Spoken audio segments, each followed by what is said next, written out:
ராவணா பார்வையாளர்கள், தமிழ் உறவுகள் மற்றும் ராவணா நல விரும்பிகளுக்கு வணக்கம். உங்களுடைய தொடர்ந்த பேராதரவுக்கு நன்றி. இன்னொரு முக்கியமான செய்தி இன்னைக்கு பரபரப்பாக போயிட்டு இருக்குது. புதிய தலைமுறையில் செய்தி ஆசிரியர், மூத்த பத்திரிகையாளர்னு சொல்லக்கூடிய தம்பி விஜயன் அவர்கள் திருவல்லிக்கேணி காவல் நிலையத்தில் அவருக்கான வழக்கு பதிவு அந்த வழக்கெல்லாம் சொல்லியிருக்காங்க. 2005/2026. என்ன காரணம் அப்படி சொல்ல வராங்கன்னா, முதல்ல 15ஆம் தேதி அன்னைக்கு மாலை நேரடியாக போயிட்டு புதிய தலைமுறை அலுவலகத்தில் அவருக்கு சம்மன் கொடுக்குறாங்க. சம்மன் கொடுத்துட்டு கையோடு விசாரணைக்கு அழைச்சிட்டு போகிறாங்க. இரவு 10 மணிக்கு அழைச்சிட்டு போகிறாங்க. 12 மணிக்கு விடுறாங்க. 2 மணி நேரம் விசாரிச்சுட்டு வீட்டுக்கு போனவரை திரும்பவும் வர சொல்லி திரும்பவும் உட்காந்து விசாரிச்சுட்டு இருக்கிறாங்க. அப்புறம் நேற்று பகல் 16ஆம் தேதி முழுக்க விசாரிச்சுட்டு இருக்கிறாங்க. என்ன காரணம் அப்படின்றது தான் பிரச்சனை. ஒரு தாவேகா சட்டமன்ற உறுப்பினர் இளையராஜா அவர்கள் கொடுத்த வழக்கு, இந்த ஐபிடிஎஸ் கருத்து கணிப்பு குழு இருக்கக்கூடிய சகோதரர் திருநாவுக்கரசு உள்ளிட்ட 8 பேரை கைது செய்திருந்தாங்க. தாவேகா சட்டமன்ற உறுப்பினர்கள் 15 பேரை குறிவைத்து ஆளுக்கு 35 கோடியிலிருந்து 50 கோடி வரைக்கும் பேரம் பேசி சபாநாயகர் மீதான நம்பிக்கையில்லா தீர்மானம் கொண்டுட்டு வரும்போது அது தாவேகா ஆட்சியை கவிழ்ப்பதற்கான ஒரு சதி திட்டமாக இந்த பேரம் பேசப்பட்டது.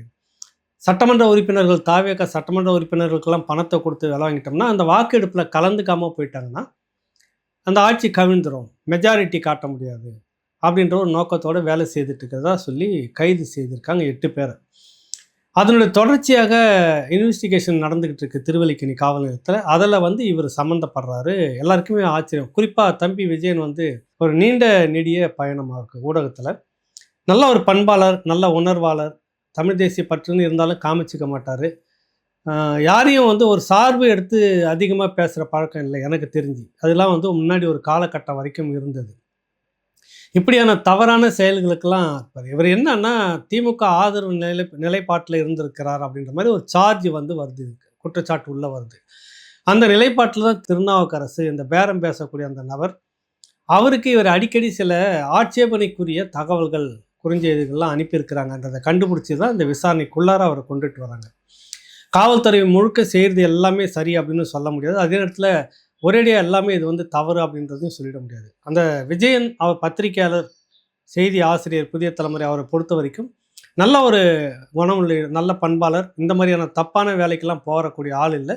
பட் வேறு ஏதோ ஒரு காரணத்துக்காக அவர் பேசியிருக்கிறார், தகவல் அனுப்பியிருக்கிறார்ன்றதெல்லாம் அந்த இன்வெஸ்டிகேஷன் டீமில் இருக்க சில பேர்கிட்ட பேசும்போது தகவல் தெரிகிறது. ஆனால் இப்போ அதை ஒரு குற்றச்சாட்டாக சொல்ல முடியுமானா, இப்போ நான் ஒரு பத்திரிகையாளர், நான் கடந்த காலங்களில் குமுதத்தில் இருக்கும்போது பார்த்தீங்கன்னாக்கா நீங்கள் நம்ப மாட்டீங்க, இந்த சமூக விரோத கும்பல்னு சொல்லக்கூடிய அந்த கிரைம் பீட்டு பார்த்துட்டு இருக்கிறப்ப நம்பர் 1 தாதான்லாம் சொல்லி பார்த்து மிரண்டுட்டு இருக்கிற அந்த நபர் சாதாரணமாக நாங்கள் பேசிட்டு வருவோம். சமயத்தில் அவங்க பேசி எதனா ஒரு தகவலை பேசுவாங்க. அவங்ககிட்டேருந்து எனக்கு சில தகவல் தேவைப்படலாம். அந்த அளவோடு தான் நான் நிறுத்திக்கிறேன். அது பிறகு அந்த குற்ற செயலோடு, அவங்களுக்கு செய்யக்கூடிய குற்ற செயலோடு நான் தொடர்புடையவனாக இருந்திருந்தால் என்னை கைது பண்ணலாம். அதுக்கான இடம் சட்டத்தில் இருக்குது. ஆனால் ஒரு செய்தி தொடர்பாளன் செய்திக்காக யாரோடனும் தொடர்பில் இருக்கலாம், பேசலாம்.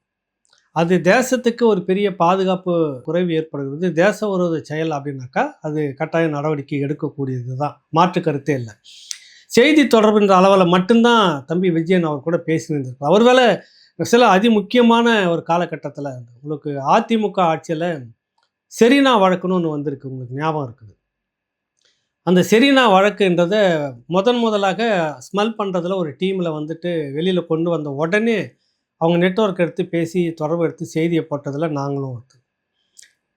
அப்போ அந்த டீமில் முக்கியமான ஒரு அதிகாரி கூடயும் நாங்கள் தொடர்பில் இருக்கிறோம். வெளியில் வராத தகவல் அது உள்ளே வருது. எதற்காக இந்த வழக்கு அப்படின்ற ஆஃப் த ரெக்கார்டான தகவலும் வருது, பேசிக்கிட்டு இருக்கிறோம். இந்த பக்கம் குற்றம் சாட்டப்பட்ட அந்த செரீனா அவருடைய சகோதரர்கிட்ட நாங்கள் தொடர்பில் இருக்கிறோம். அப்போ இந்த பக்கம் தொடர்பில் இருக்கிறதால நாங்களும் குற்றவாளி அப்படின்னு சொல்லிட முடியாது. அதிகாரி கூட தொடர்பில் இருக்கிறதால அது நாங்கள் தான் சர்வாதிகாரத்தில் இறங்கிட்டு கூட துணையாக இருக்கிறோம் அப்படின்னு சொல்ல முடியாது. அந்த அடிப்படையில் பார்த்தோம்னா இவர் ஒரு பத்திரிகையாளர், ஒரு முக்கிய செய்தி ஸ்கூப் நியூஸ் அடிக்கணும் அப்படின்னு எல்லா பத்திரிகையாளர்களுக்கும் ஒரு எண்ணம் இருக்கும்.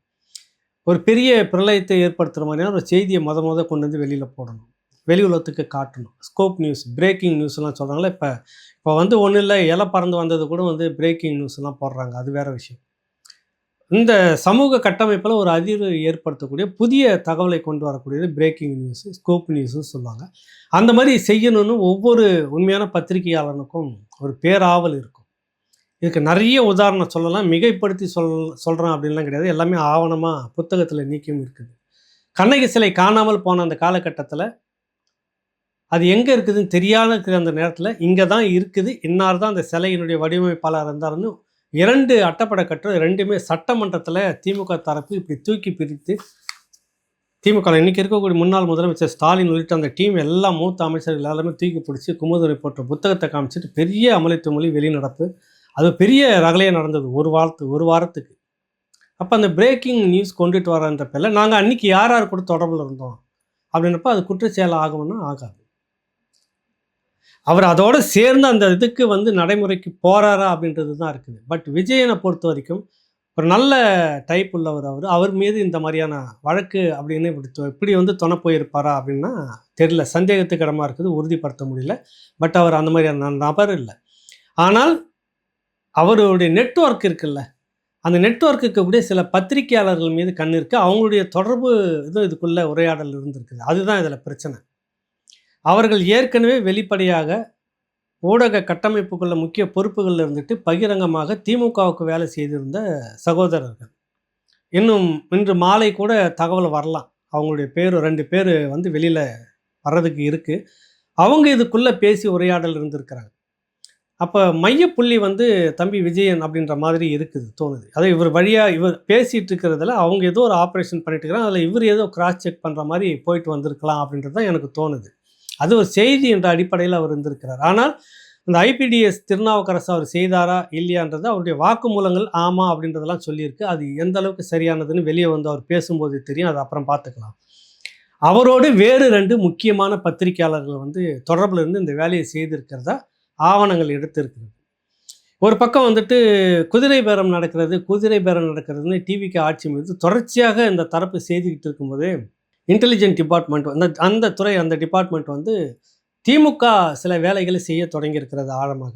6 மாதத்துக்கு பிறகு மீண்டும் நம்பிக்கையில்லாத தீர்மானம் கொண்டுட்டு வரும்போது தாவிக ஆட்சியை கவிழ்ப்பதற்கான சதி என்ற ஒரு ஒன்லைன் எடுத்துக்கிட்டு அவங்க இன்வெஸ்டிகேஷன் இறங்கும்போது தான் அந்த நெட்வொர்க்லாம் பிடிக்கிறாங்க. யார்கிட்டலாம் பேரம் பேசுனாங்க அப்படின்ட்டு ஒரு குறிப்பிட்ட எம்எல்ஏ 2 பேர்கிட்ட இருக்குன்னு நினைக்கிறேன். அவங்க வந்து நேரடியாக ஆடியோவை கொடுத்துருக்குறாங்க. அந்த அடிப்படையில் பேரம் பேசப்பட்டதுக்கான காரணத்தை எடுத்துக்கிட்டு இந்த இன்வெஸ்டிகேஷன் வருது. அதுக்குள்ளாக தான் இப்போ தம்பி விஜயன் என்பது வந்து அந்த சகோதரர் வந்து இருக்கிறது வந்து குற்றம் செய்தவரா அப்படின்லாம் தெரியல. அப்படியான நபரும் அவர் கிடையாது. ஆனால் வேற பத்திரிகையாளர்கள் அதே சீனியர் கேட்டகரியில் இருக்கக்கூடியவர்கள் தொடர்ச்சியாக திமுக ஆதரவுக்காக நிறைய உழைச்சவங்க. அவங்க நெட்வொர்க் இதில் இருக்குது. வேறு வலுவான ஒரு ஊடகத்தில் இருந்துக்கிட்டு இருக்கிறாங்க. அவர்கள் பெயர் இதுக்குள்ளே இருக்குது. அவர்களும் அநேகமாக விசாரணைக்கு அழைக்கப்படுவார்கள். இப்போ செல்ஃபோன் ஏன் வாங்கி வச்சுருக்கீங்கன்னா பொதுவாகவே இப்போத்திய இன்வெஸ்டிகேஷன் எங்கன்னா செல்ஃபோனில் இருந்து தான் தொடங்குது, லேப்டாப்பில் இருந்து தான் தொடங்குது. நாளைக்கு எனக்கும் அது நடக்கும். வந்தாங்கன்னா முதல்ல இந்த மாதிரியான விஷயங்கள்ன்றப்ப இதை தான் கைப்பற்றுவாங்க. இதை கைப்பற்றி இதுக்குள்ளாக நான் யார் கூடலாம் பேசியிருக்கிறேன்னு எல்லாமும் வாட்ஸ்அப் மூலமாக பேசுகிறதும் சரி, இதில் பேசுகிறதும் சரி, எல்லாமே வந்துட்டு இல்லை வாட்ஸ்அப்பில் பேசணும் அப்படிலாம் கண்காணிக்க முடியாது. அப்படிலாம் ஒன்றும் கிடையாது. இந்தியாவுக்குள்ளாக நீ எந்த ஆப் வச்சு பேசினாலும் அது வந்து டேப் ரெக்கார்ட்லாம் பண்ண முடியாதுன்னு நீங்கள் பேசிக்கலாம். அதுக்கான நுணுக்கங்களோடு மத்திய புலனாய்வுத்துறை எல்லா தகவலும் எடுத்துக்கிட்டு இருக்குன்னு பலமுறை பதிவு பண்ணியிருக்கிறேன். நிறைய அறிவுஜீவிகள்லாம் பேசியிருக்காங்க. அதெல்லாம் முடியவே முடியாது. இந்தியாவுக்குள்ளாக அது கட்டுப்பாடுக்கு இல்லாத எந்த ஒரு செயலியும் செயல்பட முடியாது. அது முதல்ல நினச்சிக்கங்க. அந்த நிலையில் தான் இந்த விஷயங்களுக்குள்ளே ஏதோ கண்காணிச்சிருக்காங்க, பார்த்துருக்குறாங்க. முன்னாடி இருந்த திமுக ஆட்சியில் ஜாஃபர் சேக் இன்டெலிஜென்ட் டிபார்ட்மெண்ட் இருக்கிறப்ப தனியாக ஒரு டீம் ஒரு ஆஃபீஸை வச்சு பத்திரிகை செய்தி கூட வந்தது. இப்படி முக்கியமான சில பேருடைய உரையாடல்லாம் ரெக்கார்ட் பண்ணுற அந்த விஷயம் கவனிக்கிற அந்த விஷயம்லாம் கவனித்து எடுத்துருந்துருக்காங்க. அந்த மாதிரி இப்போ வந்து கண்காணிக்கிறதுல தான் இந்த நெட்வொர்க் வந்து தெரிஞ்சிருக்கிறது. இது வந்து எந்த அளவுக்கு உண்மை அப்படின்றதெல்லாம் தெரியல. ஆனால் கிடைக்கிற தகவல்கள் இது வரைக்கும் வந்து இருக்கிறது. காவல்துறை மிக சரியாக போயிட்டுருக்குது. ரொம்ப நிதானமாக ஒரு ஆளையும் பார்த்து கவனிச்சிட்டு இருக்குது. ஏதோ ஒரு சில அடிப்படை ஆதார தகவல்கள் கிடைச்சதன் பேரில் தான் இந்த உறுதியான நடவடிக்கை எடுக்கிறாங்க. இதில் வந்து பழிவாங்கிற நோக்கமோ இல்லை பொய் வழக்குக்காக போகிறதோ அல்லது கவனத்தை திசை திருப்புறன்ற பேரில் இந்த தாவிக அரசுனாவே ஒரு அரசு காழ்ப்புணர்ச்சி அரசியல்னு ஒன்று வரும்ல, இதை ஆதரிக்கவங்க அதை எதிர்த்து பேசுவாங்க, அதை எதிர்த்து பேசுகிறவங்க இதை ஆதரித்து பேசுவாங்க. அந்த அடிப்படையில் பேசுகிறவங்களுக்கு இடம் இது கிடையாது. மிக சரியான ஒரு விசாரணையாக தான் எனக்கு கிடைக்கிற தகவல்கள் நான் பார்த்துட்டு இருக்கிறேன். இதில் மெயினாக வந்து இப்போ யாருன்னா வெளியிலேருந்து இன்னும் 2 பத்திரிகையாளர்கள் மூத்த பத்திரிகையாளர்கள் குறிவைக்கப்பட்டிருக்கிறாங்கன்னா அவங்க அந்த தொடர்பில் இருந்திருக்கிறாங்க, பேசியிருக்கிறாங்க. அந்த வளையத்துக்குள்ளே தான் இந்த விஜயன் இந்த மூத்த பத்திரிகையாளரும் இருக்கிறார். அதனால தான் உடனே ரிமாண்ட் பண்ணாமல் வச்சுக்கிட்டு இருக்காங்க. அநேகமாக அவரை விடுவிப்பதற்கான வாய்ப்பு இருக்கிறது. ஏன்னா, அவர் அதில் நேரடியாக எந்த இதுவும் செய்திருக்கிறாரா அப்படின்னு தெரியல.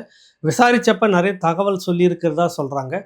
ஓப்பனாக சொல்லியிருக்கிறதா சொல்கிறாங்க. ஆனால் அவர் அந்த அளவுக்கு குற்றவாளியா அப்படின்னா தெரியல. இது வரைக்கும் கிடைக்கிற தகவல். அதனால தான் ரிமாண்ட் பண்ணாமல் நேற்று மாலையிலேருந்து இன்னும் வச்சுக்கிட்டு இருக்கிறாங்க. ரிமாண்ட் இருக்காது அப்படின்ற மாதிரியும் சொல்கிறாங்க. ஒருவேளை ரிமாண்ட் நடக்கிறதுக்கும் வாய்ப்பு இருக்குது. சிறைப்படுத்தலாம். அதற்குள்ளாகவே இன்னொரு 2 பேரை அழைக்கிறதுக்கு வாய்ப்பு இருக்குது. இந்த செல்ஃபோன் எடுத்தது இருக்குல்ல, செல்ஃபோன் விசாரணைக்கு இது ஒரு முக்கியமாக இருக்கிறது. இது கண்டனத்துக்குரியது அப்படின்னு உடனடியாக போல நம்ம சகோதர இனமாக இருக்கக்கூடிய பத்திரிகையாளர் மன்றம் பிரஸ் கிளப் இருக்குல்ல, உடனடியாக அறிக்கை. இது கடும் கண்டனத்துக்குரியது. இப்படி பண்ணியிருக்கிறாங்க, அப்படி பண்ணியிருக்கிறாங்க அப்படின்னு. நான் இல்லைன்னு சொல்லலை, கண்டனத்துக்குரியது தான். ஆனால் அது நீங்கள் சொல்கிற விதம் இருக்குது இல்லை. பத்திரிகையாளர் மன்றம் குறிப்பிட்ட ஒரு இனம், ஒரு வகையறான இருக்குது. அவங்களுக்கு நான் மட்டும் உடனே அறிக்கை அது இதுன்னு பாய்ஞ்சு போகிறீங்க. ஒரு பத்திரிகையாளரை ஒரு குறிப்பிட்டவங்க எல்லாமே சேர்ந்து ஒரு பெரிய பழிச்சொல்லோட பேசிக்கிட்டு இருக்குது, அவதூற வாரி இறைச்சிட்டு இருக்கிறது உங்களுக்கு தெரியல. ஒரு பத்திரிகையாளரை ஏற்கனவே புகார் கொடுத்து கைது செய்கிற நடவடிக்கைக்கு தடுத்து நிறுத்தப்பட்டதும் உங்களால் நடந்திருக்கிறது. நிறைய நடந்திருக்கிறது. கடந்த 2001, 2026 மட்டும் கிட்டத்தட்ட ஒரு 20க்கு குறையாத வழக்குகள் பத்திரிகையாளர்கள் மீது அவதூறு வழக்குன்ற பேரில் போடப்பட்டது. அதில் பார்த்தீங்கன்னா உங்களுக்கு சாவித்திரி கண்ணன் அவர் இங்கிருந்து செங்கல்பட்டுன்னு நினைக்கிறேன் கொண்டு போய் வச்சுட்டு ரொம்பவும் அவர் மேலே எனக்கு முரண்பட்ட கருத்து இருக்குது. நிறைய முரண்பட்ட கருத்து இருக்குது, அது வேறு விஷயம். ஆனால் அந்த துறை சார்ந்து பார்க்கும்போது ஒரு எளிமையானவர், நேர்மையானவர். அவர்கிட்ட இப்படிலாம் போய் இன்வெஸ்டிகேஷன் பண்ணுறன்ற பேரில் அவர் இப்படி அலைக்கழிச்சது, அவர் காக்க வச்சதெல்லாம் ரொம்ப ரொம்ப அநீதி. அவர் அந்த மாதிரி செய்தாங்க சாவித்திரி கண்ணன். அவர் அந்த மாதிரி ஆள் கிடையாது. சாவித்திரி கண்ணன், ஃபெலிக்ஸ் ஜெரால்டு, அது முழுக்க முழுக்க அரசியல் காழ்ப்புணர்ச்சி அப்படின்றது எல்லாருக்குமே தெரியும். அவர் சவுக்கு சங்கர் கூட இருந்தார். அவருடைய பேட்டியை தொடர்ந்து எடுத்து போட்டுக்கிட்டு இருந்தார்ன்றதுக்காக சவுக்கு சங்கரும் இதை கைது செய்யப்பட்டார். ஃபெலிக்ஸ் ஜெரால்டு மாதிரியும் நிறைய வழக்கெல்லாம் நடந்தது. அதுக்கடுத்தது வாராக்கி அப்படின்னு சொல்லிட்டு அவரும் இந்த மாதிரியான விஷயங்களை எதிர்த்து நிறைய பதிவு போட்டுக்கிட்டு இருந்தார். அப்பத்திய 2021, 26 அரசு அதுலேருந்து சில முக்கிய காவல் அதிகாரிகளுக்கு எதிராக. அதனால அப்புறம் பியூஷ் மானஸ்ன்னு சொல்லிட்டு ஒருத்தர் கோயம்புத்தூர் இருக்கிறாரில் இந்த யூடியூப்லாம் அடிக்கடி பேசி போட்டுட்டு இருப்பார். கிஷோர் கே சாமி, வரதராஜன் சொல்லிட்டு அட்வொகேட் யூடியூப்பில் இருக்கக்கூடிய ஒரு நல்ல ஒரு மூத்த பெரியவர். அவர் எந்த அளவுக்கு அது நல்ல கண்ணுக்கு தெரிஞ்சுது. அவர் ஆதாரங்களோடு பேசக்கூடிய ஒரு மூத்த வழக்கறிஞர். அவரை தூக்கி பொய் வழக்கில் கைது. அதுக்கடுத்தது சாட்டை துரைமுருகன், பிறகு கோபிநாத், மாரிதாஸ், பத்ரி சேத்து, கிழக்கு பதிப்பகத்தில் இருக்கக்கூடிய பத்ரி சேஷாத்ரி, இவங்க எல்லாருமே கடந்த இதில் இந்த மாதிரி வழக்கு, கைது, அலைக்கழிப்பு. அண்ணா பல்கலைக்கழக மாணவி விடயத்தில் பத்திரிகையாளர்கள் தொடர்புன்னு ஒரு 7-8 பேர்னு நினைக்கிறேன், 10 பேருக்கு குறைவாக இருக்கும். அந்த பத்திரிகையாளர்கள் செல்ஃபோன்லாம் வாங்கி வச்சுட்டாங்க. வச்சுட்டு விசாரணைக்காக என்னென்னா அவங்க அந்த நேரத்தில் காவல் அதிகாரிகள் கூட தொடர்பில் இருந்திருக்கிறாங்க. அதுதான், வேற ஒன்றும் இல்லை. குற்றவாளிகள் கூட இல்லை. ஒரு பத்திரிகையாளர் காவலர்கள் கூட பேசிகிட்டு இருப்பாங்க, சம்மந்தப்பட்டவங்க கூட பேசிகிட்டு இருப்பாங்க. இதெல்லாம் ஒரு இன்வெஸ்டிகேஷனில் பத்திரிகையாளருடைய சுதந்திர பத்திரிகையாளருடைய இதில் நீங்கள் தலையிடுற மாதிரியான ஒரு விஷயம் இது. ஆனாலும் அதை அப்போ நியாயப்படுத்தல. அதுக்கு எதிரான ஒரு கண்டன போராட்டம்லாம் குரல் வந்தது. போராட்டினாங்க பெரிய அளவில், எதிர்ப்பு குரல்லாம் வந்தது. அன்றைக்கி வலுவாக இருந்தது. திமுக ஆட்சியில் திமுக சார்பு பத்திரிகையாளர்கள் செல்ஃபோன்களே பிடுங்கப்பட்டது. அந்த வகையில் தான் இப்பயும் எடுத்திருக்காங்க. இப்போ மட்டும் ஏன் குதிக்கிறீங்க? அப்போ கொஞ்சம் பேசுனீங்க, அந்த விஷயத்தை அப்படியே விட்டுட்டீங்க. நிறைய பேர் சென்னை பிரஸ் கிளப்பே மூத்த பத்திரிகையாளர் விஸ்வநாத் என்கிற வளர்மை அறிவான், அவர் மேலே ஒரு விமர்சனம், அந்த சென்னை பிரஸ் கிளப்பில் என்ன நடக்குது அப்படின்னு ஒரு விமர்சனம் எழுதுகிறாரு. பத்திரிகையாளர்களுக்குள்ளார ஒரு சகோதர கருத்து முரண்பாடு, ஒரு விவாதம் அது வருது. குற்றச்சாட்டு என் மேலே வைக்கலாம், உங்கள் மேலே வைக்கலாம். அதற்காக போய் காவல் நிலையத்தில் புகார் கொடுத்து அவர் கைது செய்தே ஆகணும் அப்படின்னு துடிச்சது இதே பத்திரிகையாளர் மன்றத்தில் இருக்கக்கூடிய நிர்வாகிகள் தான். நிலாவேந்தன் சொல்லிட்டு ஒரு பத்திரிகையாளர், அவர் மேலேயும் இந்த மாதிரி அந்த பத்திரிகைக்குள்ளே அங்கே இருக்கக்கூடிய சங்கத்தில் ஒரு போட்டி. உங்களுக்கு அதிகாரம் இருக்குது, அந்த ஆட்சியில் திமுக ஆட்சியில் ஒரு நெட்வொர்க் இருக்குன்றதுக்காக புகார் கொடுத்து அவரை கைது பண்ணுறதுக்கு ஏற்பாடு பண்ணி பெரிய மன உளைச்சல், பெரிய இதில் அலைக்கழிப்பு எல்லாம் நடந்தது. அப்போ உங்களுக்கு வந்தால் ரத்தம், மற்றவனுக்கு வந்தால் வேறையா அப்படின்ற கேள்வி வருது. உங்கள் நெட்வொர்க்கில் நடக்கிற பங்கு மட்டும் பார்த்தீங்கன்னா எல்லா பத்திரிகையாளரும் உடனே பிரபலமான முன்னணி பத்திரிகையில் ஊடகத்தில் இருக்கக்கூடியவங்கெல்லாம் கருத்து இப்போ தான் வெளியில் வருது. கருத்து சுதந்திரம், மாற்றத்துக்கானவர்கள் நாங்கள் அப்படின்றவங்கெல்லாம் இப்போ தான் பேசுகிறாங்க. அப்போ கடந்த ஆட்சியில் இதெல்லாம் நடந்திருக்குது. அதுக்கு முன்னாடி வந்து பார்த்தீங்கன்னா 2011லிருந்து 2021 வரைக்கும் இருந்த அண்ணா திராவிட முன்னேற்ற கழக ஆட்சியில் மட்டும் 23 வழக்குகள் பத்திரிகையாளர்கள் மேலே போட்டிருக்கிறாங்க. அவங்களும் லேஸ்பட்டவங்க இல்லை. 23 வழக்குகள் பத்திரிகைகளை எழுதுனாங்க, விமர்சனம் பண்ணாங்க, கடுமையாக விமர்சனம் பண்ணாங்க, ஊழல் வழக்குகளை தொடர்ந்து பேசிக்கிட்டு இருந்தாங்கன்ற பேரில் தொடர்ந்து இதே போல் அவதூறு வழக்கு, கைது, இப்படியான இதெல்லாம் நடந்தது. கட்சி சார்பான ஆட்கள் பதிவு போடுறாங்க, கைது பண்ணுறதுன்றது வேற. ஒரு பத்திரிகையாளர்களாக இருக்கக்கூடியவர்கள் நீங்கள் வந்து கைது போட்டது மட்டும் 23 வழக்குகளுக்கு மேலே இருக்குன்னு நினைக்கிறேன் அதிமுக ஆட்சியில். அப்போ தான் வந்து கார்ட்டூனிஸ்ட் பாலா வந்து அந்த தூத்துக்குடியில் கலெக்டர் ஆஃபீஸில் போயிட்டு மனு கொடுக்குறப்ப அந்த தாயும் குழந்தையும் தீக்குளித்த அந்த இது வந்து தாங்காமல் ஒரு குமுறலாக ஒரு கார்ட்டூன் போடுறாங்க. அந்த அரசு முதலமைச்சர்னா அது அரசு நிர்வாகம், அது அமனமாக இருக்குது அப்படின்றது தான் மாவட்ட ஆட்சித்தலைவர் அரசு நிர்வாகத்தை கோவணத்தோடு சேர்ந்து ஒரு படத்தை போட்டார். அது வந்து ஆபாசம். இதை விட வந்து பார்த்தீங்கன்னாக்கா மிகப்பெரிய இதுன்னு சொல்லிக்கக்கூடிய உலகத்தின் மிகப்பெரிய ஜனநாயக நான் சொல்கிறேன் இந்தியாவில், அது தமிழ்நாட்டில். அதுக்கு உடனே கைது, கார்ட்டூனிஸ்ட் பாலாவை கைது செய்து இழுத்துக்கிட்டு இங்கேருந்து நேராக தூத்துக்குடிக்கு கொண்டு போய் ரிமாண்ட் பண்ணி அங்கே ஏதோ நல்ல வேலையை பத்திரிகையாளர்கள்லாம் முன்னே இருந்து விடாத ஆர்குமெண்ட் பண்ணி பெரிய அளவில் பண்ணி அங்கே பெயில் எடுத்து திரும்பவும் அவர் மேலே ஒரு கைது பண்ணுறதுக்கு வாசலில் இருந்து அவர் மடக்கி பிடிக்கிறதுக்கு ஏற்பாடு பண்ணுறப்ப வக்கீல்கள்லாம் பாதுகாப்பாக கொண்டு வந்து இப்படிலாம் நடந்த ஒரு போராட்டம். அது இந்த ஆட்சிக்கு வந்த பிறகு அந்த வழக்கு முடிவுக்கு வந்தது. கார்ட்டூனிஸ்ட் பாலாவது அது வந்து 2021க்கு முன்னாடி அதிமுக ஆட்சி செய்தது. அது அப்போ பெரிய போராட்டமெல்லாம் நடந்தது. ஆனால் அதுக்கு பிறகு வந்து இல்லை, ஒரு சார்பானவர்கள் அப்படின்னாக்கா ஒரு குரல் வருது. மற்ற நேரத்தில் வந்துட்டு பார்த்தீங்கன்னா அதிமுக ஆட்சியில் நடந்ததுன்றதுக்காக திமுக பெரிய விங்கு அது ஊடகத்தில் அவங்க வந்து போராட்டம் பண்ணோம் எல்லாம் சேர்ந்து. அவங்களோட நாங்களும் நின்று கார்ட்டூனிஸ்ட் பாலாவுக்காக. பிறகு திமுக ஆட்சியில் வந்தப்போ அந்த போராட்ட குணம் வந்து குறைஞ்சிடுச்சு. அதோடு இப்போ தான் வருது பெரிய அளவில். பேருக்கு ஒரு நாம்கே வாசின்னு சொல்லுவாங்க. நாம்கே வாசியாக ஒரு அறிக்கை கொடுங்கன்னுவாங்க. நாம்கே வாசியாக ஒரு கண்டன அறிக்கை கொடுத்துட்டு அப்படியே பதுங்கிடும் ப்ரெஸ் கிளப், பத்திரிகையாளர் மன்றம். இப்போ தான் வந்து எல்லோரும் சேர்ந்து ஒரு பெரிய ஆர்கனைஸ் பண்ணுறாங்க. ஏன்னா அதில் வந்து ஒரு சிக்க போகிறது எல்லாமே முக்கியமான ஆளுங்க. அது ஏன் அவங்க வந்து திருநாவுக்கரசு கூட நெட்வொர்க் வச்சுட்டு இருக்கிறாங்க. திருநாவுக்கரசு பெரிய நியூஸ் சோர்ஸ்லாம் கிடையாது, கருத்து கணிப்பு நடத்தக்கூடியவர். அவர் கருத்து கணிப்பு சம்மந்தமாக வந்துட்டு அந்த கருத்து கணிப்பு எப்படின்றது எல்லாருக்கும் தெரிஞ்ச விஷயம். அதுக்காக வந்து அவர் செய்தி தொடர்புனா ஜஸ்ட்டு அவர்கிட்ட என்ன ஏது செய்தி இருக்கா அவ்வளோதான். பெரிய இப்போ பொதுவாக நாங்கள் நிறைய பேர் அந்த துறையில் முன்னாடி எழுதிக்கிட்டு இருந்துக்கப்போ இப்போவும் சில விஷயங்கள்லாம் ஒரு குறிப்பிட்ட ஹை லெவல் சோர்ஸில் வந்து இருந்துட்டு இருப்போம். எல்லா தரப்புலையும் இருக்கும், காவல்துறையிலும் இருக்கும், அக்யூஸ் தரப்புலையும் இருக்கும், ஒரு நெட்வொர்க் சோர்ஸ் இருக்கும் தகவல்களை எடுக்கிறது. இப்போ நீங்கள் ஆம்ஸ்டாங் கொலை வழக்கு அப்படின்னு பார்த்தீங்கன்னா நீங்கள் ஒரு பக்கத்தை அறியணும், இன்னொரு பக்கத்தை தெரிஞ்சுக்கணும்னா நீங்கள் இன்னொரு பெரிய நெட்வொர்க் தாதா டீம்னு சொல்லுவாங்கள்ல, கூலி படைன்னு சொல்லக்கூடிய நெட்வொர்க்கில் மிகப்பெரிய டாப் லெவலில் இருக்குங்கிட்ட நீங்கள் பேசும்போது சில தகவல்கள்லாம் கிடைக்கும். இப்போ அதுக்காக நாங்கள் வந்து அவரோட தொடர்பில் இருந்துக்கிட்டு அந்த வேலையை செய்கிறோன்னு அர்த்தமா? இந்த கோணத்திலையும் வந்து இந்த அரசு பார்க்கணும். எடுத்தம் கவிழ்த்தம் அப்படின்னு பண்ணிடக்கூடாது அப்படின்றதுக்காக தான் இந்த விஷயத்தை வைக்கிறேன். உண்மையாக சம்மந்தப்பட்டிருந்தால் நீங்கள் நடவடிக்கை எடுங்க. இது வந்து செய்யக்கூடியது. அது எந்த ஆட்சியாக இருந்தாலும் சரி, திமுக ஆட்சியாக இருந்தாலும் சரி, தாவேகா ஆட்சியாக இருந்தாலும், யார் ஆட்சியில் அவர்களுடைய ஆட்சியை கவிழ்ப்பதற்கு மக்கள் முடிவெடுத்து தேர்ந்தெடுத்து அனுப்புகிற ஒரு முடிவுக்கு எதிராக நீங்கள் ஒரு பிளான் போட்டு செய்கிறீங்கன்னா அது வந்து சட்டவிரோதம், ஜனநாயகத்துக்கு விரோதமானது. அது எந்த கட்சி எந்த நபருக்கு பாதிக்கப்பட்டிருந்தாலும் நடவடிக்கை எடுக்கணும், அதில் மாற்று கருத்தே இல்லை. ஆனால் இதில் சம்மந்தப்பட்டவங்க பத்திரிகையாளர்ன்றதுக்காக பேசக்கூடாது அப்படின்னு சொல்ல முடியாது. ஒரேட நீங்கள் கண்டன போராட்டன்றதை நடத்திடவும் கூடாதுன்னு சொல்ல வரேன். அதனுடைய தன்மை என்னன்றதை பார்க்கணும். காவல்துறை உண்மையிலேயே அதில் வந்துட்டு பழிவாங்குற நோக்கத்துக்காக செய்திருக்கிறதா அப்படின்னா நம்மெல்லாம் பத்திரிகையாளர்கள் நெட்வொர்க் இருக்குது, விசாரிக்கணும். விசாரிச்சுட்டு இருக்கிறப்ப அதுக்கேற்ற மாதிரி சரியான சரியாக தான் போயிட்டு இருக்குது. அதில் பழி வாங்குறதுக்கான எந்த நோக்கமும் இல்லை அப்படின்னு. உண்மையில் இந்த தாவேகா அரசு, விஜய் அரசு இவர்களை பழி வாங்குறதுக்காக ஏற்பாடு பண்ணுதான்னா தெரிஞ்சதுன்னா கட்டாயம் இறங்கி போராடலாம். ஆனால் அதுக்கான ஆவணங்கள், தொலைபேசி உரையாடல் ஆவணங்கள் இவர் கூட ஏன் இருக்கணும்னு ஒரு காரணம். நாங்கள் செய்திக்காக தான் இருந்தோம் அப்படின்னு விசாரணையில் நீங்கள் சொல்லும்போது அது நியாயமாக பட்டதுன்னா விட்டுடலாம். நியாயம் இல்லாமல் நீங்கள் வேறு ஏதோ ஒரு நோக்கத்துக்காக கட்சி சார்பாக நீங்கள் செயல்பட்டு இருக்கீங்கன்னாக்கா அதுக்கு ஒன்றும் பண்ண முடியாது. இதுதான் இங்கே இருக்கக்கூடிய விஷயமாக இருக்கிறது. இப்போ விஜயன் பொறுத்த வரைக்கும் இந்த கைது, அதாவது கைது நடவடிக்கைன்னு எடுத்திருக்காங்க. இன்னும் சிறைக்கு அனுப்பலை. இந்த நிமிடம் வரை, மதியம் வரை நான் பேசும்போது மதியம் இன்னும் அனுப்பலை.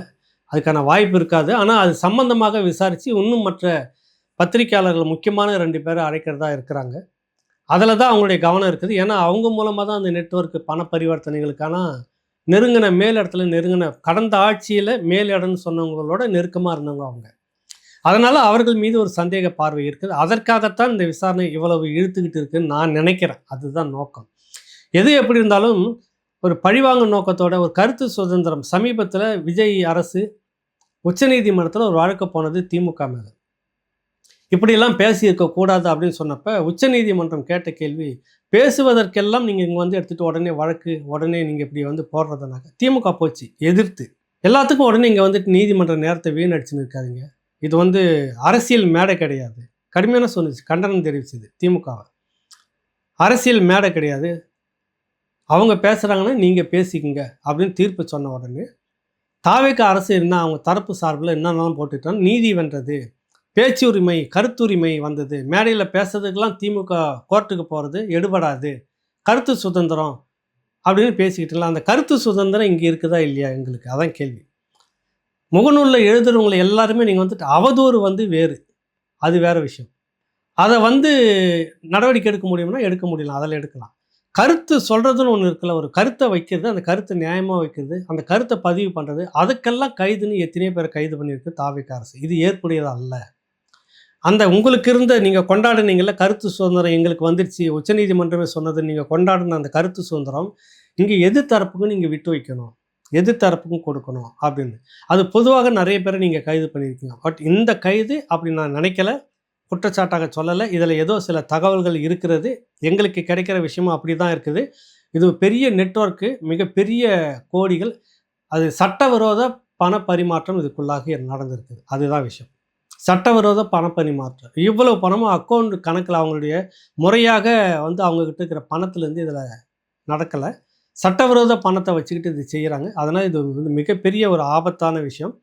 இதில் சம்மந்தப்பட்டவங்க கட்டாயம் தண்டிக்கப்படணும், அதில் மாற்று கருத்து இல்லை. விஜயன் இதில் நேரடியாக சம்மந்தப்பட்டிருக்கிறாரா இல்லையான்றது தான் விஷயம். காவல்துறை என்ன நடவடிக்கை எடுக்குதுன்னு தொடர்ந்து கவனிப்போம். அடுத்த கட்ட நடவடிக்கை என்ன, இன்னும் 2 பேரை அழைக்கிறதா இருக்கிறாங்க, அவங்க கைது செய்யப்படுறாங்களா இல்லையான்றதெல்லாம் பார்க்கணும். பார்த்துட்டு இதில் என்ன நடந்திருக்குதுன்றதை சொல்ல வரேன். பத்திரிக்கையாளர் மன்றம் எப்பவும் ஒரே மாதிரி இருக்கிறது நல்லது அப்படின்றது இந்த நேரத்தில் சொல்லிக்கிறேன். உங்களுக்கு ஆகாத நபர்கள்னா முகத்தை வேறு பக்கம் திருப்பிக்கிட்டு போகிறது, வேண்டப்பட்டவர்கள்னால் உடனே களத்துக்கு வர்றதை வந்து தயவுசெய்து இனிமேலாவது மாற்றிக்குங்க. எப்போதும் ஒரே போல் இருக்க பழகுங்க. அதுதான் பத்திரிக்கையாளர் மன்றத்துக்கும் நல்லது. மீண்டும் ஒரு நிகழ்ச்சியில் உங்களை சந்திக்கின்றேன். நன்றி, வணக்கம்.